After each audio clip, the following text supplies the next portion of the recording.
didn't actually grow up. Maybe they got lost on an island or something like that. They don't even have language. The fact that you can even speak means that you learn. Without it, you will not have passed from JSS 1, 2, and 3, isn't it? You will not have passed your exams. Your writing skills, how did you learn it? You learned it by starting by learning the alphabet and the words and sentences and paragraphs. Learning to compose, prose, mathematics. When they give you money, you are able to buy something and look for the appropriate change, isn't it? Some of you know how to ride a bicycle. You iron your clothes. All of these things are things you learn and are making you function. So know that so far as you are alive, you're going to keep on learning, and the more you learn, the more you function effectively in society. If you don't learn, you cannot function. Very well, you cannot take care of yourself. Even bathing, you were taught how to bath. So learning is an essential skill for you to survive in society. And yesterday I was saying this. Apart from that, your learning determines your learning. Our wonderful parents are doing so well for us. Some of you spend your holidays outside the world. Have you realized they are medical doctors, lawyers, lecturers, big people running their own businesses and stuff. Not everybody have the privilege you have. But you can see in all of that there's a high level of knowledge. So the more you know, the more you earn. For you to enjoy the good things in life. For them to build the house that you have. For them to get your laptop for you. For them to send your holidays outside. But they will not be here forever. It will be your turn to also get to their level. So all the things management is doing is to help you to build that capacity. So you'll be very useful in society. So learning is a very important skill. Now, what are the things that we learn? I've already mentioned the five.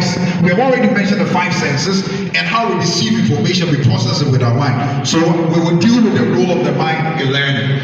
Now, in learning, and some of the things we learn through reading, isn't it? Reading, we learn through writing, we learn through problem solving, and we learn through critical thinking, which we will deal with in the second section. Now, all these skills, which are components of learning, they contribute to academic success, which is one of the biggest things all of us want to gain. Yesterday, when I told them that when I finished, I went to a cycle, but I had 9 ones. They were shouting for me, you know. I think now, how many subjects are we doing? 8? Is it 8 or 9? 10. How many subjects? We are doing 8. 9. Okay, so it means that at least you should achieve the 9. So I'm expecting 9 ones from everybody. Especially with all the effort that Samuel and Sayman have made to. Because it's no secret. Because if I'm telling you this, not only am I telling you this, I can also show by my record that I have 9 ones, even though I went to a cycle. So you should also get them. Because we have communicated everything we have learned, even from then and even now. And I didn't have it yesterday. Yesterday, when I also finished per se, I didn't do science, I did business.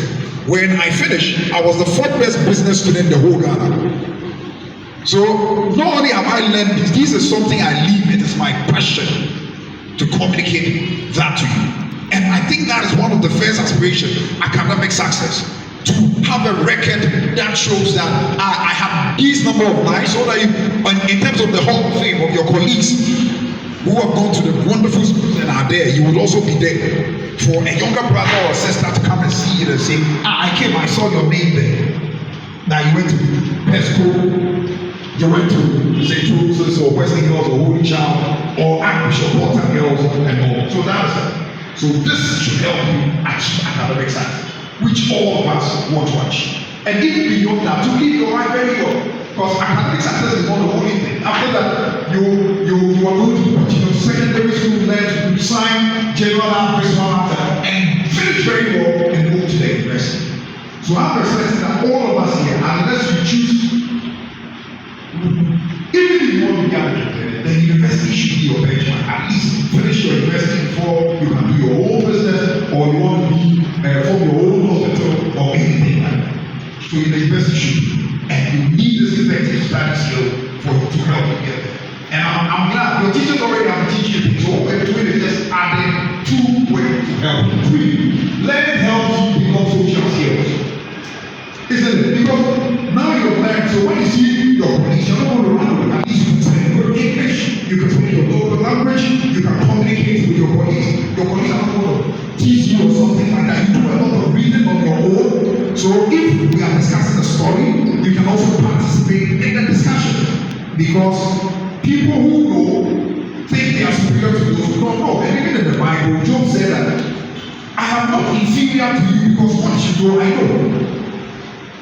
So the more knowledge you gain, the more it gives you confidence, and therefore you interact with your colleagues, and you have good social skills. Yes, you know how to talk to an adult. If they didn't teach you how to interact with, say, someone and say, you will not know how to behave. You will talk anyhow and do things anyhow. That will not help. So learning also gives you social skills, and then you interact with your peers and with adults. And see as respectful. It teaches you discipline that even though I don't feel a particular way, it is my own interest to wake up and study consistently to help me achieve what I want to achieve. And look something, everything we share with you is supposed to help. Often in this world, we have come to let emotions be the number one value. I feel like learning. I feel like, so if you don't feel like doing something, you don't do it. But that is not how the world has been. Especially if you want to be successful. And yesterday I was saying that flowers are cultivated, weeds, they grow by themselves. When you leave a land flower, what happens? Weeds grow. And our weeds grow. They are all things we like. But at home, the flowers that are cultivated, it makes the house nice, isn't it? But what happens? Either daddy or mommy or your big sister or your big brother wakes up in the morning, sometimes at 5, the Ghana, to water them, to prove them. So what is it telling you? From the time Adam sinned and all of us failed, if you leave human beings to ourselves, we will destroy ourselves. So feelings should never be a basis of I want to do. You see that you may have wanted to say by your friend, but say someone say, man, actually arrange you. Some of you may think you don't like it. It's because your natural banquet sent you anywhere. It will make you great. It will make you like Kelvin, who is just a great person. It will make you like say someone or say, man. So don't let your feelings become a basis. So what have I done? We have also taught you something that what I feel like, because some of you, if you had your way, you will not be sleeping on your bed. But sleeping on your bed won't cause you to get your blind ones to go to the school you want to go, would it? So you force yourself to wake up and you bath. Even though you feel like God, you went and you dress up and you came. And that is what we call discipline. So you need to begin to change your values and say that my value, the one thing I value is not what I feel like, but what I need to do to help me be what I want to be in the future. So you see, you're learning something. So that's one thing. Everything you are taught has not just been selected. Everything says someone is a man and the committee have done it to help you as a young person. Even if you may not see the benefit, but at least you are drawing attention to the benefit. Because if you become big, say man says somewhere all of us will be proud of you, but it is for you. Am I right? It is for you. Because we, by that time, we are old and God, if you are not already gone to heaven, oh, so it is for your own good. Okay, now let us go on. Isn't it? Some of you know how to play piano, play a guitar, and you're proud. It makes you happy. In church, you can play.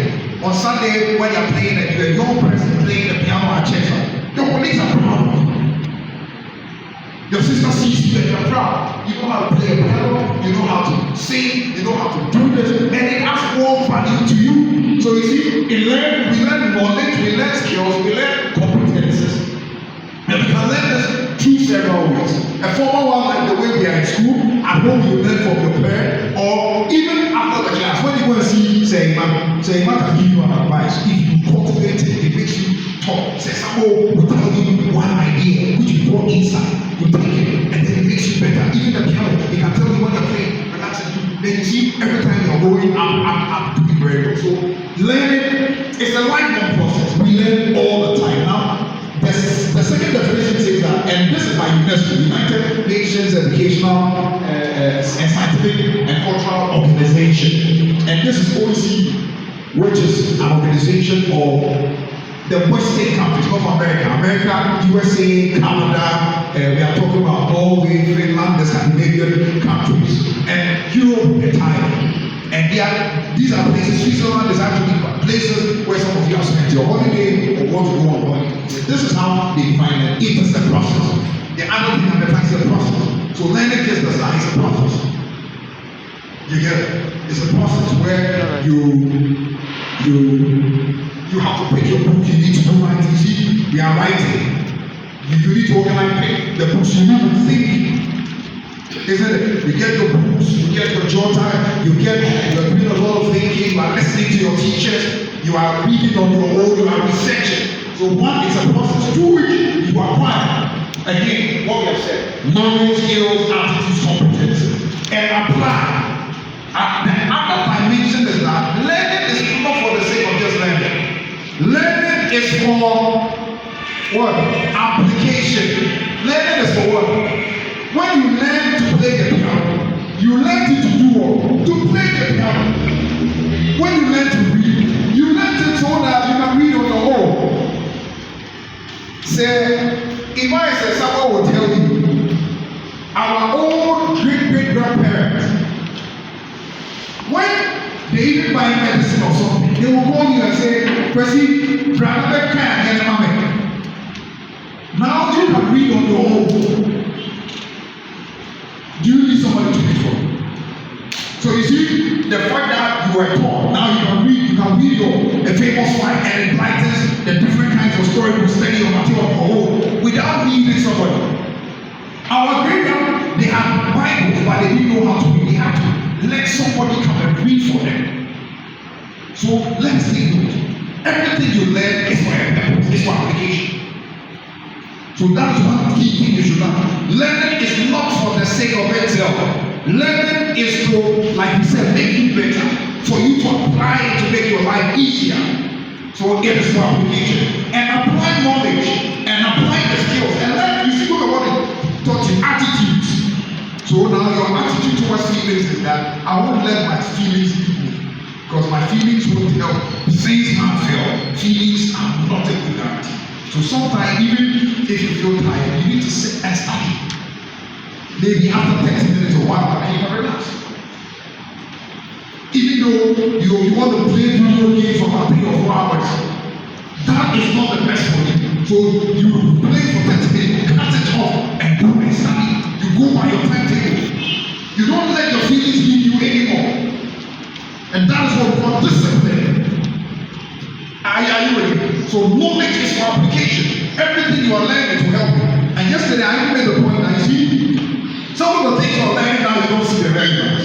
If you don't learn it here, when you go to secondary school, you will not be able to see it. So you may not see the immediate benefit, but it will make, can you jump from kindergarten or from primary school and go to senior high school straight away? No, you won't see it. You will drop out. Are you ready? So everything they're teaching you is important, and they have been very much selected. So don't forget what I told you. Diagnosis of the person. The answer is in the person. The answer is in the words in the person. So don't skip it. I know young people don't know that. But don't avoid that because you guys are different. You're going to go and you're going to go to the best schools and stuff. So don't think and ask. Those who are taught, they don't have it easy because they are disciplined, they're responsible. I know you get it. So don't avoid difficult questions. I remember one of my colleagues that was in the sector. In 1995, when we won the national science and maths people said, for example, their maths questions were, he also every question in the maths sector. Sometimes one question that is difficult. Number 25, I remember the simultaneous equation. Number 25 is difficult. You stay on that after dining or stuff like that. You stay on that and work so that you take a day. Why you solve the problem? Some of us also try to pick it up for them. For example, Eric Cancer, one is an architect, one is a senior surgeon, one of the best in Ghana, for example.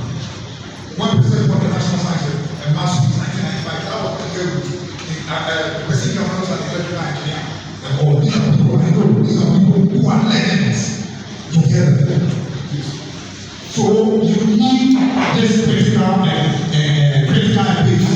They're really easy for you to solve facts for fiction, true, mind, and fantasy. So when a body comes and tells you something, what do? You just don't accept it. Question the person. And you know, that's the reason why within, and I don't blame you, it is a cultural problem. Anybody who asks questions, we are happy because a lot of us. Creative thinking skills empower you to solve problems, think outside the box, and take challenges with curiosity and innovation. By developing these skills, you become a confident and adaptable individual, capable of navigating the world with resourcefulness and imagination. Thank you so much. Measure how smart you can answer problems. So you read about IQ, how about EQ?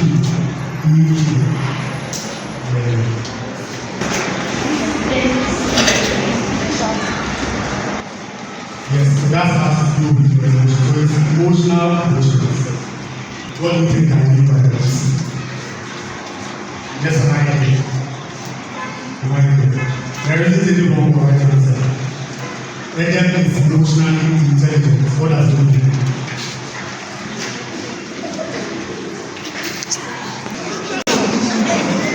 The person needs to react to all situations. The person needs to react to all situations. Okay, say if Adam is emotionally intelligent, then he knows the right way to react in all situations. Who else has another idea? A person knows how to control his own feelings. Look, he's saying that Adam knows how to control his own feelings. Okay. So I want us to identify with one voice just what you think the reaction on your face, on his face tells. So we'll start by the first. So what we have established is that on the surface, yes, it's true that we are all novices at something at a point. Feelings and knowing how to act. Understanding your feelings and knowing how to act or handle them. So when you check the explanation carefully, it shows not just understanding your feelings, but also how to handle them. That is what emotional intelligence is about. So when I say Adam is emotionally intelligent, I mean he understands his feelings and knows how to handle them. That is what emotional intelligence is. It also means understanding how other people feel, not just about your feelings. So the explanations of the names again, there's one that said that understanding how other people feel. It's also part of emotional intelligence. We are all selfish by nature. Naturally, we are selfish. We want and think about ourselves first. It's normal. But when you go the extra mile of your interest in hurting other people, that's greed. You get it? We are all selfish by nature. Naturally, we think of ourselves first. It's normal. But your selfishness shouldn't affect someone's happiness or someone's well-being. So some of the emotions we feel, as we mentioned in the earlier lecture, are happy, sad, angry, fear. These are some of the emotions we feel. Can someone tell me an experience of the time you were sad? The time you were sad. Come on, we are living experiences. When you are football team lost. What do you think emotional intelligence is about? What do you think it entails? You mentioned that it means understanding your feelings and knowing how to handle them. So from this, what do you think it's about? The component of emotional intelligence. What do you think are the components of emotional intelligence? Yes, there isn't a wrong or right answer, but how this is foreign to you. So don't be shy to the wrong ones. So, anything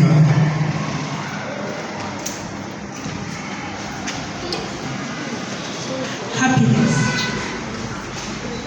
So he's mentioned happiness. How about you? Yes. Anxiety. Yes, he's also saying anxiety. anxiety. So for the sake of time, we'll move on.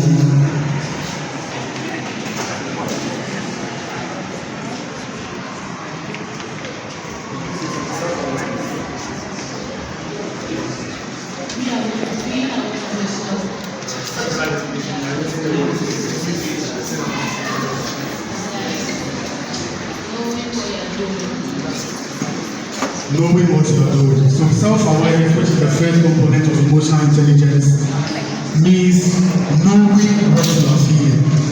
Knowing what you are feeling. Knowing the cause of it.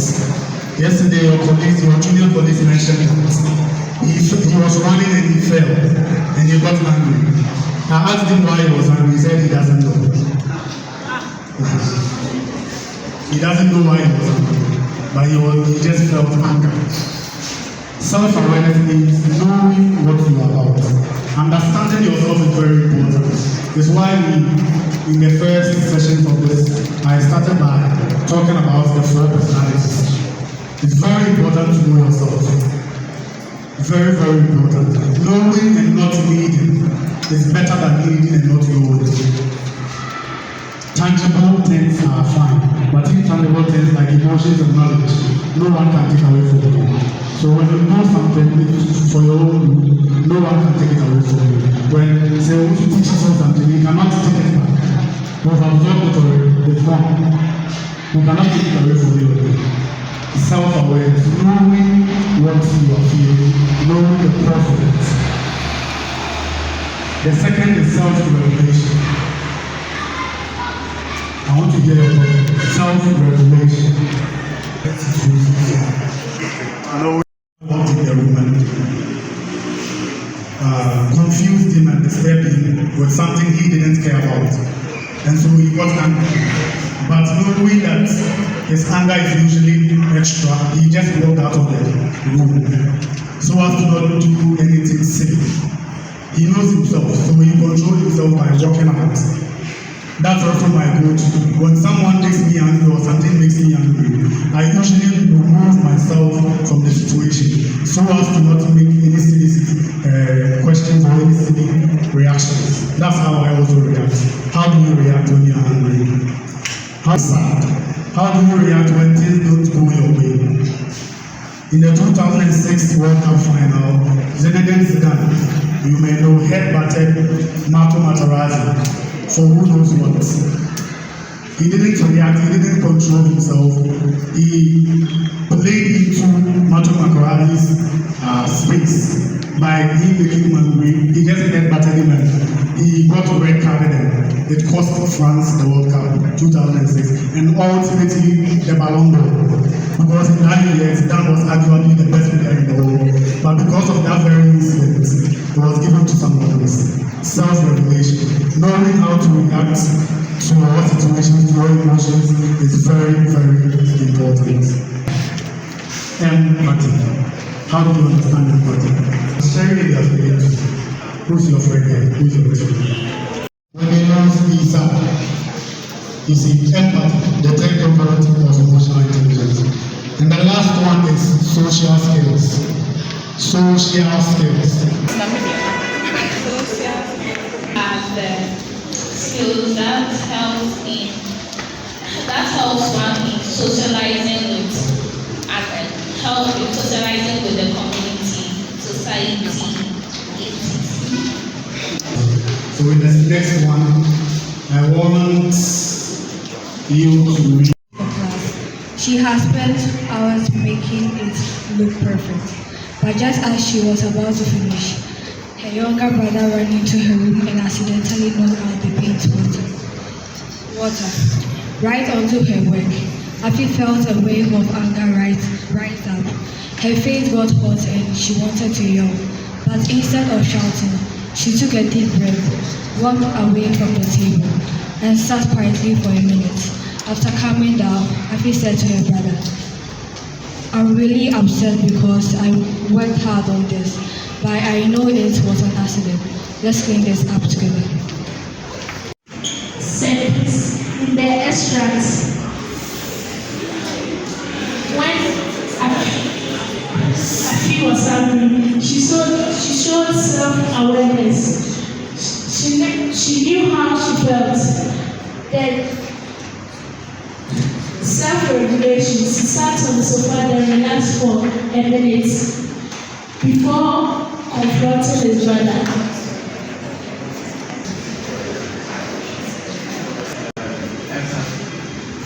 Because when she knew that if she had beaten her brother, she would have, her brother would have felt the pain. So she decided to calm down in order to make her brother better. She showed self-awareness by knowing that if she got the feeling that she felt was anger, and so if she had reacted to her brother would feel sad. Showing self-awareness and empathy. Actually shows self-regulation, because if he had hit his brother or done something bad, they wouldn't have been a good thing. So it's good that he walked out of the room. All the students of HS to say thank you to you and all that you have taught us today. We can assure you that your efforts will not go to waste, and those of us who have problems emotionally and also speaking, we will be able to inculcate what you taught us and make ourselves better. Thank you.